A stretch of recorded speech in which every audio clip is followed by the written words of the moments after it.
WHO sudah mengkategorikan penyebaran virus corona sebagai pandemi global. Artinya penyebaran virus ini sudah terjadi di puluhan negara. Indonesia pun menjadi negara yang terdampak virus ini. Kepanikan terlihat saat virus ini sudah memakan ratusan korban. Tapi percayakah sobat, di tengah krisis tersebut manusia selalu bisa melewati pandemi penyakit? Nah, film-film berikut ini menunjukkan hal tersebut. Semoga saja dengan menontonnya, sobat tidak lagi menjadi panik, tetapi lebih optimis dan waspada.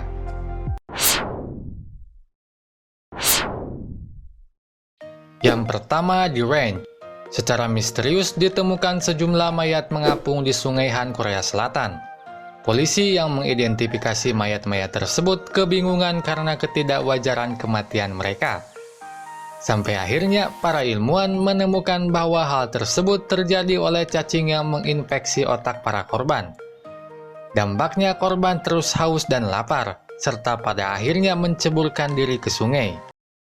전국에서 모두 58구입니다. 하지만 지금 이 시간에도 계속해서 그 수는 늘어날 것으로 보입니다. 연가시야. 숙주의 뇌를 조종해서 물색에 뛰어들게 한다는 게 그게 어떻게... Namun untungnya obat penyakit tersebut segera ditemukan. Masyarakat pun berbondong-bondong ke apotek dan rumah sakit untuk membelinya. Tetapi naas, ternyata hanya dalam 1 hari obat tersebut langsung habis di pasaran. Akibatnya kepanikan dan kerusuhan pun tak terelakkan.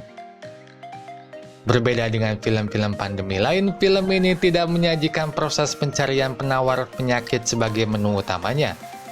Sebab di tengah cerita pun obatnya sudah ditemukan. Namun itu tidak membuat masalah film ini terselesaikan karena persoalan utamanya adalah manusia itu sendiri. Alasan itu juga yang membuat sobat harus menonton film ini. Mengingat film ini menyajikan perspektif bahwa manusia sebagai masalah utama penyakit. Dengan demikian, film ini bisa memberikan pelajaran kepada kita bahwa persoalan pandemi penyakit tidak harus melulu fokus pada hal medisnya, tetapi juga harus memperhatikan potensi penyelewengan dari manusianya sendiri. Yang kedua, Outbreak. Dalam film ini diceritakan seekor monyet diselundupkan ke Amerika dari Afrika. Ternyata monyet selundupan tersebut membawa virus dalam tubuhnya sehingga bisa menyebabkan manusia tertular. Penularan pun terus terjadi, sampai-sampai kota California harus dikarantina.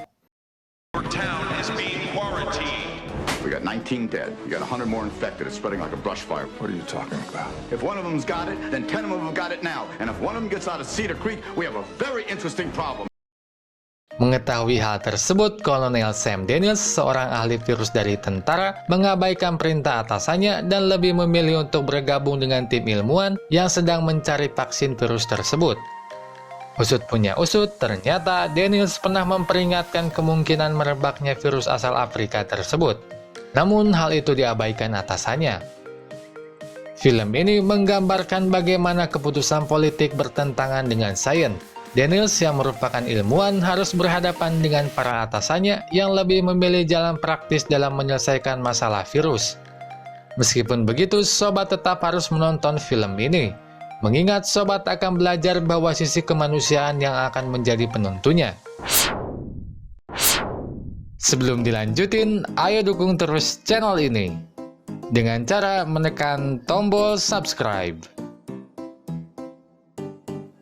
Gimana? Gampang kan? Yang ketiga, Contagion. Diceritakan Beth Emhoff kembali dari perjalanan bisnisnya dari Hong Kong.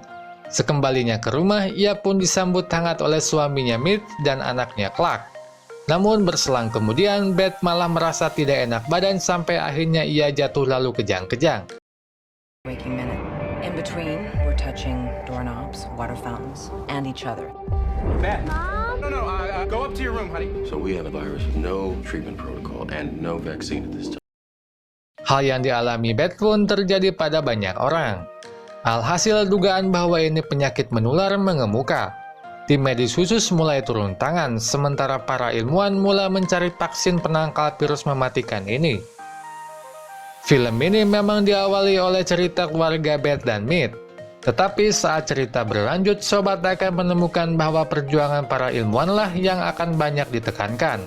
Dr. Erin Mears dan Dr. Ellie Hextall adalah dua tokoh utama ilmuwan penting dalam film ini.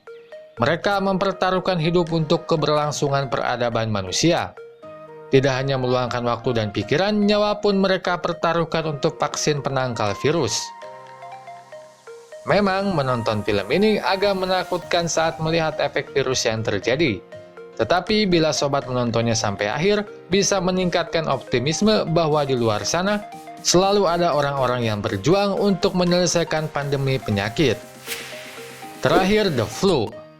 Film asal Korea Selatan ini bercerita tentang Byung-woo yang tiba-tiba sakit setelah menemukan sejumlah mayat imigran gelap. Byung-ki pun sang kakak langsung membawanya ke rumah sakit. Namun karena misteriusnya penyakit ini, para medis tak mampu menyelamatkan Byung-woo. Dalam situasi tersebut, Dr. In-ha mulai menyadari titik awal virus. Tetapi semua seolah sudah terlanjur, mengingat sudah ada ratusan orang yang terinfeksi. Kepanikan dan kerusuhan pun tak terhindarkan.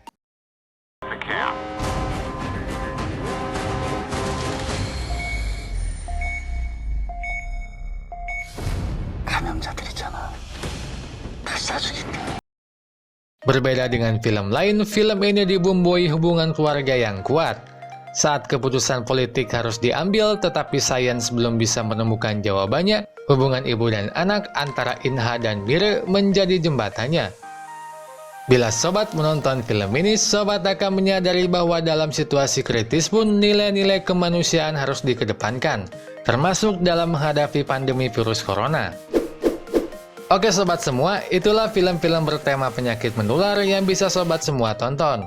Semoga saja film-film tersebut tidak hanya menjadi pengisi waktu di tengah pandemi ini, tetapi juga bisa menambah kewaspadaan dan meningkatkan optimisme. Oke sobat semua, itu aja untuk kali ini. Makasih banyak buat sobat yang udah nonton video ini sampai akhir. Silahkan berpendapat di kolom komentar. Jangan lupa like video ini, dan yang paling penting, terus dukung channel ini dengan cara subscribe dan nyalakan loncengnya. Sampai jumpa lagi. Goodbye.